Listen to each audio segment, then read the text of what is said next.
ఈ ప్రసంగానికి ముందు మరి కొన్ని సీన్స్ ఉంటాయి.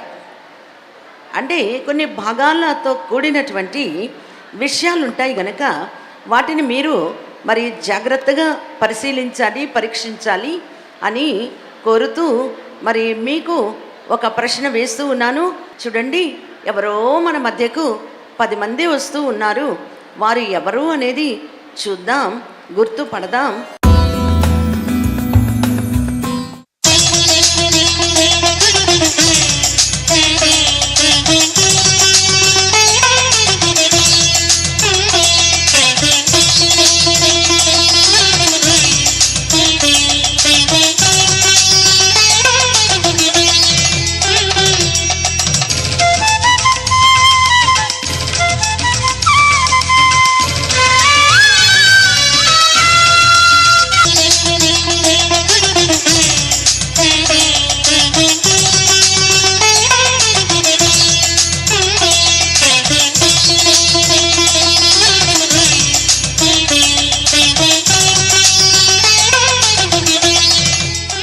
దయామయుడా, సర్వాధికారి, స్తోత్రార్హుడా, పూజనీయుడా, మరి ఒక మారు 3వ దిన ఆఖరి వాక్య సందేశము వినుటకు ఎందరినో వేల మందిని ఈ దినమందు నీవి స్థలములో సమకూర్చి 3 దినములుగా ప్రయాసున్నా బాధున్నా నాయనా, వారికి వసతులు సరిగా సమకూడినా సమకూడకపోయినా ఇంటిలో ఉన్నట్టు లేదు అనే భావము ఒకవేళ వారు కలిగి ఉన్నా, ఉన్నవాడవని ఉండి అన్నీ ఇచ్చేవాడవై ఉన్నావని నిన్ను బట్టి ఆఖరి ఆశీర్వాదం వరకు నిలిచిన బిడ్డలను బట్టి వందనాలు.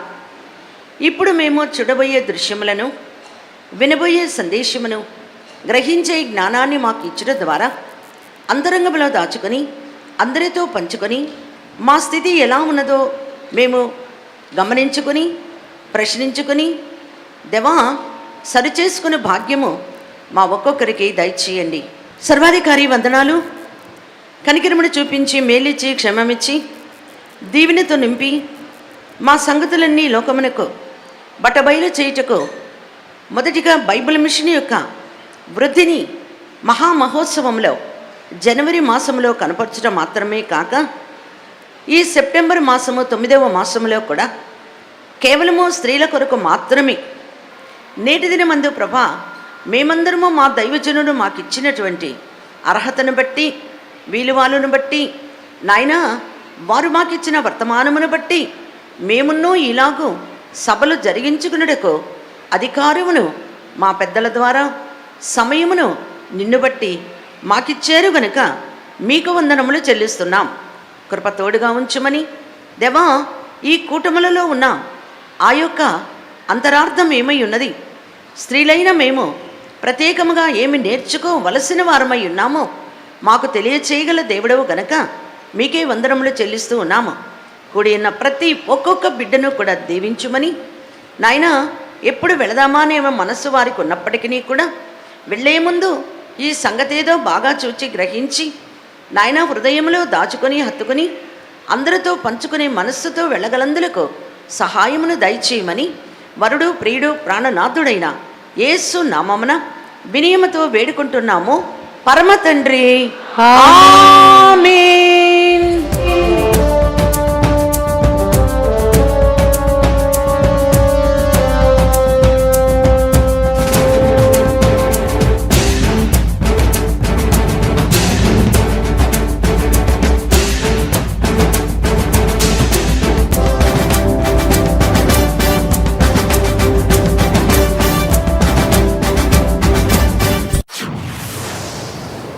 చూసారా కళ్ళు మూసుకొని తెరిసేలోప ఎన్ని దృశ్యాలో మన కళ్ళెదుట కదండి.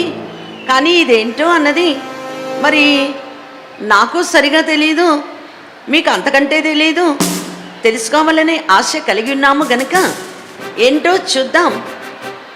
కుడివైపు ఒక 5గురు, ఎడం వైపు ఒక 5గురు నిలబడి ఉన్నారు.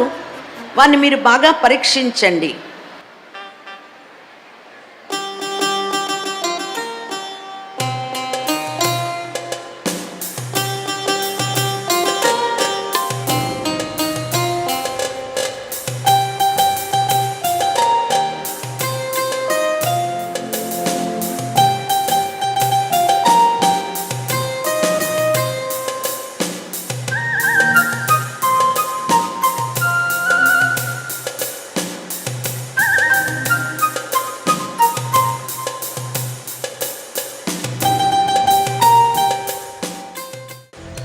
కానీ ఇంతసేపు మీరు వారిని బాగా పరీక్షించారు కనుక వారిలో ఏమైనా వ్యత్యాసం మీకు కనబడిందా? కనబడిందా లేదా? ఓకే, కనబడింది. ఏం కనబడిందో చెప్పండి. ఏం కనబడింది? ఏం కనబడింది? చెప్పాలమ్మా. ఏం కనబడింది? ఏమీ కనబడలేదు మీకు. ఇప్పుడు వారు వారి వారి యొక్క గృహాలకు వెళ్ళిపోతారు.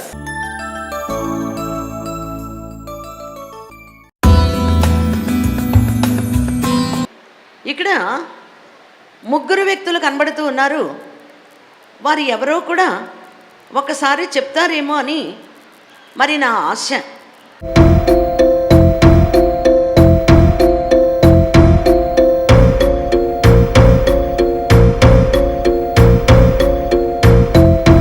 ఆ ముగ్గురు ఎవరై ఉంటారబ్బా? ముగ్గురు ఎవరై ఉంటారు? బాగా చూడండి. ఎవరు కరెక్ట్గా సమాధానం చెప్తే వారికి బహుమానం ఇవ్వబడుతుంది. ఓకే, 5 అంటాను. 5 అనేలోగా చెప్పాలి. 1 ఎస్తేరు, 2 3 ఎస్తేరు 5 అవ్వలేదు. ఎస్తేరు రాజుగారు 4 తర్వాత 5ఏనండి. నేను కూడా 5 అనబోతున్నానండి. 5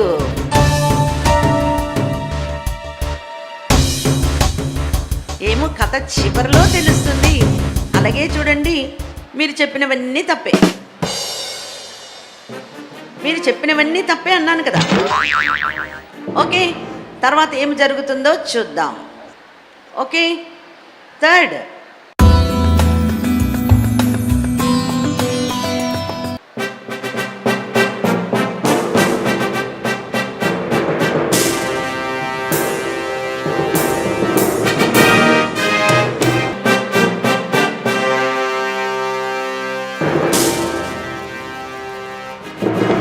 మహామంత్రి ఎక్కడ ఉన్నావు? వస్తున్నాను మహారాజా.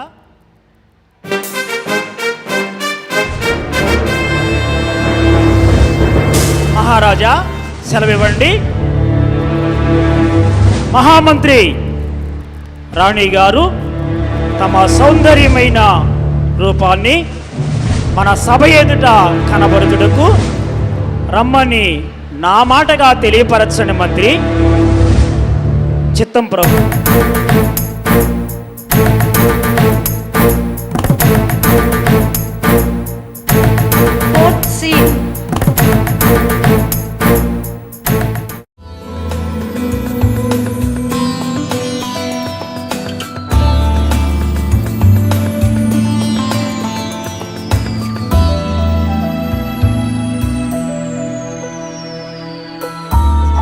మహారాణి చిత్తగించండి.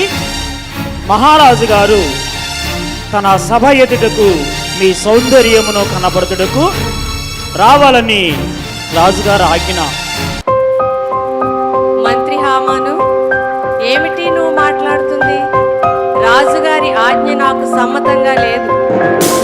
రాజుగారి సభ ఎదుటకు రావడానికి నా మనస్సు అంగీకారంగా లేదని తెలియచేయండి మంత్రి. అలాగే మహారాణి.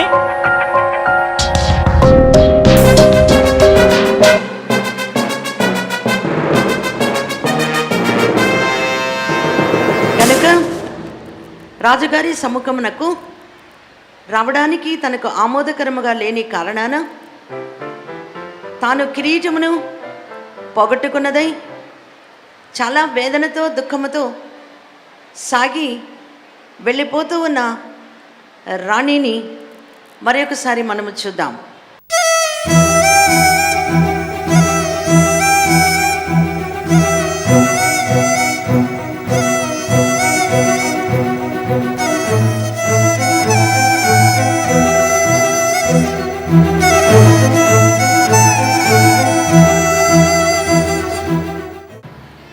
కేవలము భర్త మాటకు లోబడక తన సౌందర్యమును ఉన్నవారందరికీ కనుపరచాలని రాజు యొక్క సంతోషమై ఉండగా, రాణి యొక్క విధి మొదట రాజును సంతోషపెట్టాలి, ఆ మీదట తాను ఎవరిని ఏలుబడి చేస్తూ ఉన్నదో ఆ ప్రజలను సంతోషపెట్టాలి.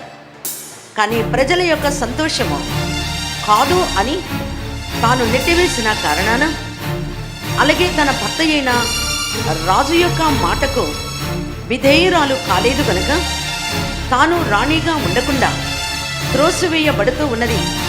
తన కిరీటాన్ని తాను పెట్టి చాలా వేదనతో తిరిగి వెళ్ళిపోతూ ఉన్నది మహారాణి అయిన వస్తీ. మహారాణి అయిన వస్తీ, నీ భర్త అయిన రాజుగారి మాట ధిక్కరించావు కాబట్టి